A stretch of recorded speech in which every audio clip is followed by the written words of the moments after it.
دنیا ایک بار پھر ایٹمی ہتھیاروں کی دوڑ کی طرف جا رہی ہے، اور اس بار صرف ممالک ہی نہیں بلکہ بڑے مالیاتی ادارے بھی شامل ہیں۔ اے ایف پی کی ایک نئی رپورٹ کے مطابق بینکس، انشورنس کمپنیز اور پینشن فنڈز کی بڑی تعداد ایٹمی ہتھیار بنانے والی کمپنیوں میں سرمایہ کاری کر رہے ہیں۔ ستمبر 2025 تک 301 مالیاتی ادارے اس شعبے میں شامل ہو چکے ہیں۔ ایک سال کے اندر اس تعداد میں 15% اضافہ ہوا۔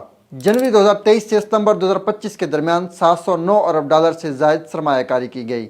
رپورٹ کے مطابق اس شعبے میں سرمایہ کاری میں اضافہ دیکھا جا رہا ہے، جس سے اسلحہ سازی کی صنعت میں مالی دلچسپی بڑھ رہی ہے۔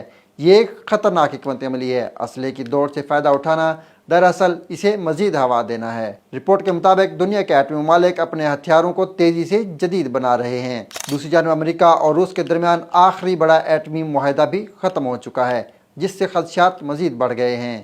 رپورٹ کے مطابق تقریباً 300 ارب ڈالر قرضوں کی صورت میں بھی اس صنعت کو دیے جا چکے ہیں۔ سوال یہ ہے کہ ایٹمی ہتھیاروں میں بڑھتی ہوئی سرمایہ کاری عالمی سلامتی کے لیے کس حد تک خطرناک ثابت ہو سکتی ہے۔